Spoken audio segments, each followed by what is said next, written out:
the Chase Thomas Podcast, for people who have nothing but time to kill. And I think that was that perfect example of all of a sudden you're asking Santi not to do what he was so good at for multiple years. And sure, he still should have or could have been better, but it's a lot harder said than done. Yeah, I think by and large, you just, now that, like, folks, you should look at Santi in a positive way. I think we all agree, and that's what we just said. Look at Santi and the Santi era as a positive time for Tennessee basketball. I miss watching him play, and he'd be super helpful this year. I would gladly take Santiago Vespi on this year's team. Yep. Gladly take. That would be nice. That would be nice. Yeah, I would gladly do it. Final one here, Ethan. Which Vol freshman do you think, or do you hope, generates the most buzz in fall camp starting next week? I looked at this from two different angles, so I have two answers. From it would help the team overall the most if this particular freshman is generating buzz in fall camp. I'd probably say David Sanders, just because, that'd be fantastic if that, I guess, question mark, if you want to call it a question mark along the offensive line, a freshman, despite being a 5-star, highly touted guy, having him be, and obviously we won't know until we hit the field and we see how they all mesh together against SEC defenses and all that fun stuff. But if he's, if he's generating buzz early, if he's showing that talent and that high ceiling that he has, then obviously that would be a major thing just for the offensive line, like I said. And then kind of a more low-key one, just one that I personally hope will be awesome, and in a similar vein, I guess, is Rodarius Jackson or Travis Smith in the wide receiver room, just to get somebody else to help alongside Brazel and what we assume Mike Matthews will be, and Kitzelman in the receiving game, and just somebody to help Aguilar out, to use their elite athleticism that Tennessee recruited him for, to go help him. And, obviously it's a freshman receiver moving into the SEC, so there's always going to be questions whether or not he'll even be able to do that, how much he'll be able to have. And I'm not saying Jackson or Smith is going to put up, 1,000 yards in the SEC this season, but get them to 400, 500 yards just to be enough to help and get Tennessee's offense moving in the right direction. I will say, I will love David Sanders, like a great, David Sanders is awesome at camp thing, but I'd also be like, I would immediately go to, what does this mean about Joshua Josephs at Leo? If David Sanders is out here dominating as a true freshman, where it's like David Sanders has not given up a sack here in any scrimmages thus far. You're like, well, on one hand, that's awesome. Feel really great about the tackle spot this year. On the other hand, what is this pass rush going to look like? Because I don't necessarily love that David Sanders and Lance Hurd are out here stopping Tennessee's pass rush, which lost a lot of production from a year ago. So I don't know. Like, that's a what is that expression? Like chicken the egg? I guess you could say that kind of both ways, though. I mean, if Rodarius Jackson, for example, is cooking boot, then you're like, are we okay without Dermod here for a couple of weeks? Yeah. That's just the thing with fall camp. Every good is there's always bad. I do think, like, the receiver aspect, the defensive backs are more proven, or the corners at least are more proven. Yeah. So it's like you're not quite as worried. You're right, the Dermod element adds an extra bit. But no, for sure. And I was going to say Travis Smith just because Travis Smith from Atlanta. What high school is he from, Chase? Which one? Travis Smith? Travis Smith. Oh, he's from Westlake High School. From Westlake. I thought it was Westlake, but I wasn't confident enough to let it rip. I think he'd be one. The other one I'd say is Isaiah Campbell.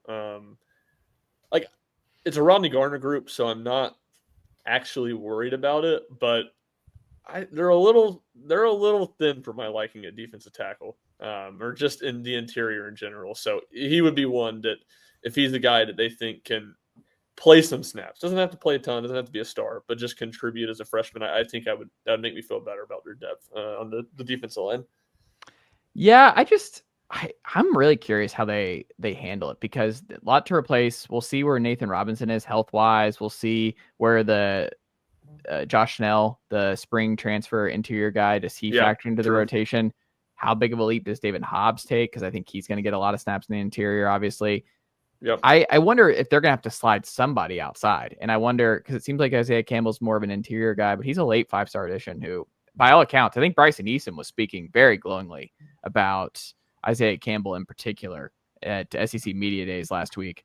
But yeah, I kind of wonder just how blocked Isaiah is, because I guess it just depends on the health and the play of the vets in front of him. Because there's 4 vets right now in front of Utley and Campbell on that front. So it's a good problem to have, but I do kind of wonder if those guys are able to have such a good fall camp that they just surpass Robinson and Schnell in that rotation, which would be a great development for Tennessee, because that's rotating a bunch of dudes on the interior. But yeah, Rodney Garner company, they have options. I'm not worried, but I will be very excited to hear one of those. But I kind of need Jordan Ross, but he's not a freshman. The freshman, to me, I think David Sanders is a great pull, because it's just, if you know that David Sanders, and by all accounts, he's had a great offseason and effort and a great summer, a great spring. If you just know you've got it locked down, and he's that big of an investment and that big of a recruiting win to get him over Ohio State down the stretch, and you just know that you have your right tackle of the future this year and your potential left tackle anchor for 3 years, it makes you feel better about Faison next year. It makes you feel better about the quarterback position this year. It's just, you can't understate how important tackle is and how much it will help a young quarterback's development if you feel good at tackle at Tennessee for the next couple of years. So, I mean, the answer just has to be David Sanders to me. But, I mean, receiver would be Rodarius would be fascinating. To Ethan's point, I kind of wonder,